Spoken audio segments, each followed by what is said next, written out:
Comrade अघोर देव वर्मा, हमारे party के पॉलिट bureau के सदस्य कॉमरेड माणिक सरकार, हमारे त्रिपुरा राज्य कमेटी के मंत्री कॉमरेड जितेंद्र चौधरी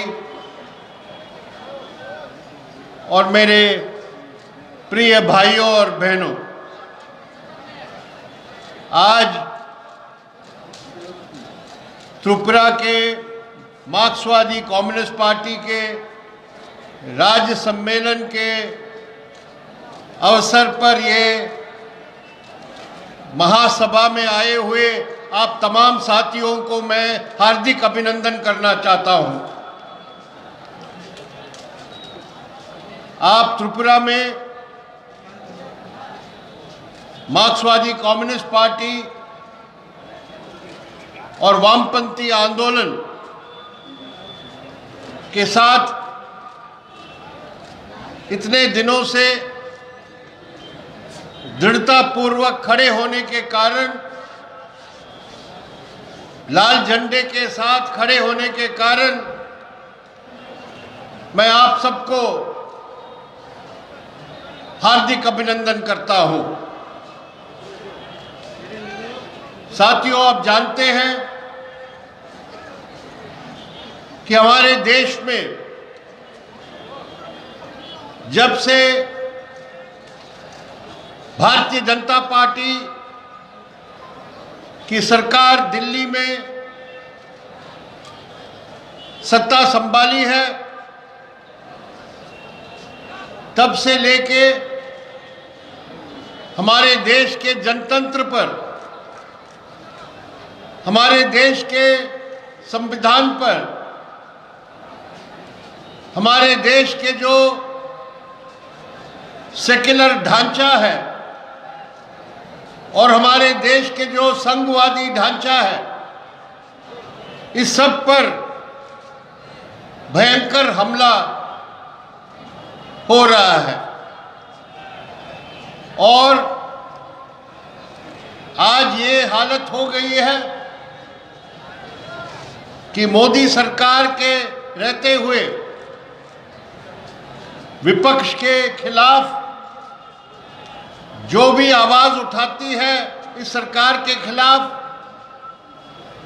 जो भी अपने स्वतंत्र अभिव्यक्ति करते हैं, उन सब के खिलाफ दमन और हमला होता है। हमारे देश में ऐसे कानून है जो बनाया गया था आतंकवाद के खिलाफ, अनलॉफुल एक्टिविटीज प्रिवेंशन एक्ट। ये कानून आतंकवादी संगठनों को गैर कानूनी घोषित करने के लिए बनाया गया था, लेकिन आज ये कानून हमारे देश के जो ट्रेड यूनियन के कार्यकर्ता हैं, किसानों के संगठनों के नेतागण हैं, जो भी जनवादी अधिकारों के लिए लड़ते हैं, उनको इस कानून के तहत जेल में बंद करके बिना जमानत के सालों के लिए बंद करके रखते हैं। और यही सरकार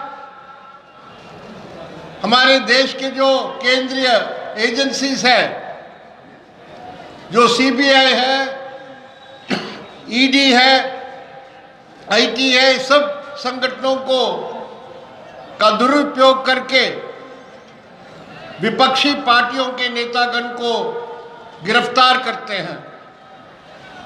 कल ही महाराष्ट्र में वहां की सरकार के एक मंत्री को ईडी ने गिरफ्तार किया। उसका कसूर यही है कि वो लगातार भारतीय जनता पार्टी और मोदी सरकार की आलोचना करते थे। तो ऐसी परिस्थितियों में जनवाद की रक्षा करने के लिए, हमारे देश के संविधान को बचाने के लिए ये बहुत जरूरी है कि तमाम जनवादी और सेक्युलर ताकतों को एकत्रित करके हमें सबको मिलके लड़ना पड़ेगा।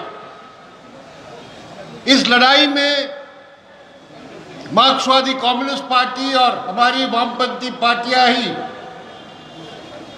सबसे दृढ़तापूर्वक भूमिका अदा कर सकती है और इसीलिए मार्क्सवादी कम्युनिस्ट पार्टी और वामपंथी पार्टियों को मजबूत करना आज सबसे बड़ी जरूरत है। मोदी सरकार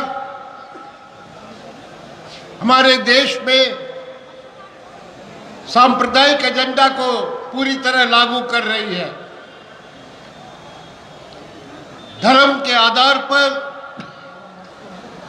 लोगों को विभाजित करने के लिए और उनका जो मंशा है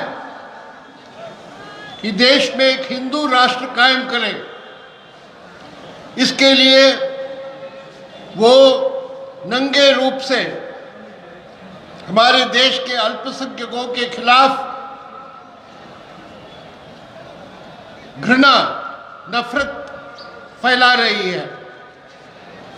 अभी उत्तर प्रदेश में चुनाव हो रहा है और वहां की जो मुख्यमंत्री है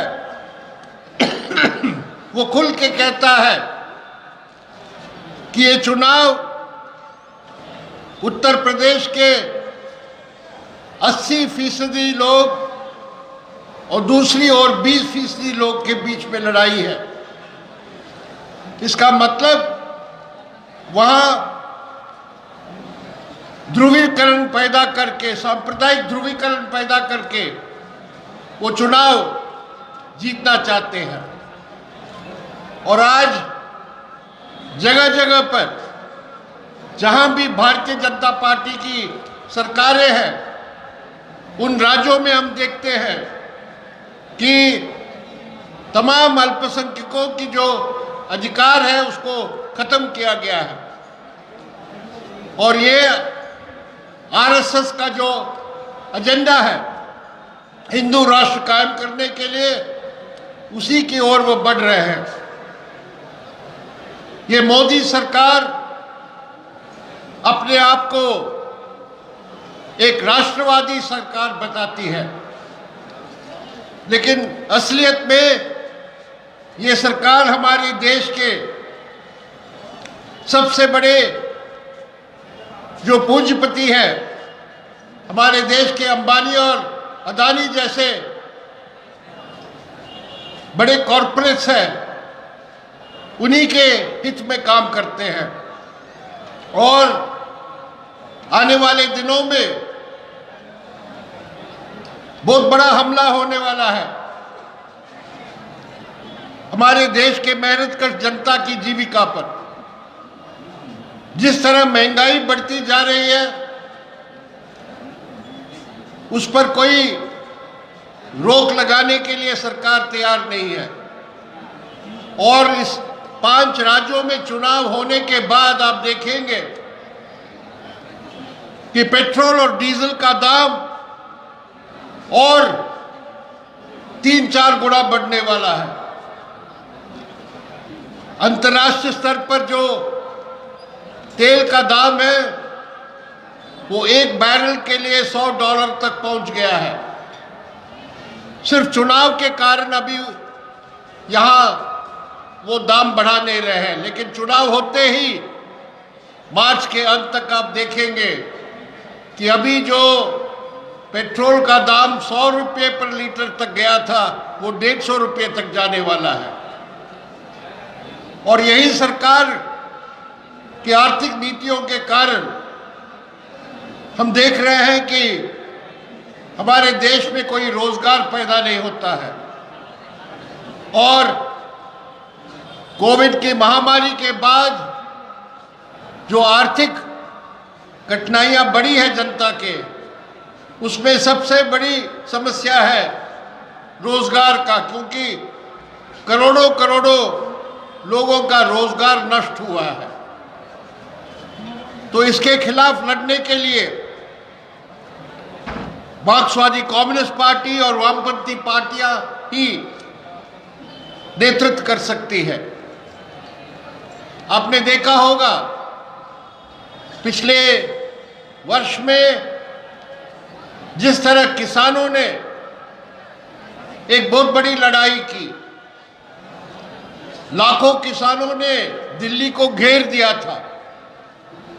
1 साल से ज्यादा समय ये संघर्ष चली और उसका नतीजा था कि मोदी सरकार को झुकना पड़ा और वो 3 काले कानून जो किसानों के खिलाफ थे और कॉर्पोरेट्स के पक्ष में थे, उसको वापस लेना पड़ा। तो ऐसी लड़ाइयां आने वाले दिनों में हमें लड़ना पड़ेगा। मोदी सरकार के जनवाद पर हमले के खिलाफ, मोदी सरकार के कॉर्पोरेट्स के पक्ष में और जन विरोधी नीतियों के खिलाफ, और मोदी सरकार की जो सांप्रदायिक हिंदुत्व का एजेंडा है। तो ये हमारे राष्ट्रीय पैमाने पर जो हमारे सामने काम है, जब हम त्रिपुरा में देखते हैं तो यहाँ भी भाजपा की सरकार है और ये सरकार वही जन विरोधी नीतियों को अपनाते हैं। ये सरकार जिस तरह पिछले 4 वर्षों में यहाँ जनवाद पर हमला किया, जनवादी अधिकारों पर हमला किया, हमारी पार्टी और वाम फ्रंट के खिलाफ दमन और अत्याचार किया, उसके खिलाफ लड़ने के लिए हमारी पार्टी पूरी तरह कोशिश करती आई है। और अभी तक आपने देखा है इस पिछले 4 वर्षों में जितने भी हमले हुए हैं, जितने भी दमन हुआ है, उसका मुकाबला करने के लिए लाल झंडे के साथ खड़े होके हजारों हजारों हमारे साथी और मेहनत कर जनता खड़े हैं। और उसका सबूत यही है कि इतने बड़े तादाद पर आज आप इस रैली में आए हैं मार्क्सवादी कम्युनिस्ट पार्टी और वाम फ्रंट के समर्थन में। हम इस सम्मेलन में त्रिपुरा के जनता के, त्रिपुरा राज्य के जो मुख्य समस्याएं हैं उस पर विचार करेंगे और एक वैकल्पिक प्रोग्राम तय करेंगे त्रिपुरा के जनता के कल्याण के लिए, त्रिपुरा के विकास के लिए। जो पहले वर्षों के लिए वाम फ्रंट की सरकार ने यहाँ जो विकास का काम किया था, जनता के लिए कल्याणकारी काम किया था, शिक्षा और चिकित्सा के लिए जो प्रयास किया था, उस सब को किस तरह आगे ले जा सकता है। और इस सरकार के जन विरोधी नीतियों के खिलाफ लड़ते के समय हम अपने विकल्प को भी पेश करेंगे। आपको पता होगा कि लोग कहते हैं कि हिंदुस्तान में कोई वामपंथ आज बचा नहीं है, लेकिन केरल में वामपंथ की सरकार है। केरल में मार्क्सवादी कम्युनिस्ट पार्टी के नेतृत्व वाली सरकार है और उस सरकार ने करके दिखाया है। अभी जो कोविड महामारी के समय में सिर्फ केरला एक ऐसे राज्य था जहां के पूरी जनता के लिए सरकारी अस्पतालों में, सरकारी चिकित्सा केंद्रों में मुफ्त में चिकित्सा दी गई। किसी को भी 1 पैसा खर्च नहीं करना पड़ा अस्पतालों में। क्योंकि वहाँ ऐसे चिकित्सा की व्यवस्था है कि सबको फ्री ट्रीटमेंट दिया जा सकता है। ये हमारी वैकल्पिक नीतियाँ हैं। तो उसी तरह त्रिपुरा में यहाँ जो उपजाति है, गैर उपजाति है, जिन्होंने दशकों तक हमारे वामपंथ के नेतृत्व में यहाँ मिल के काम किया और आपसी भाईचारा के साथ त्रिपुरा में विकास का काम किया, वही ट्राइबल और नॉन ट्राइबल, उपजाति और गैर उपजाति जनता, उनकी मेहनत कर जनता की एकता को कायम रखेंगे। वामपंथ ही ये काम कर सकता है और त्रिपुरा को आगे बढ़ा सकता है।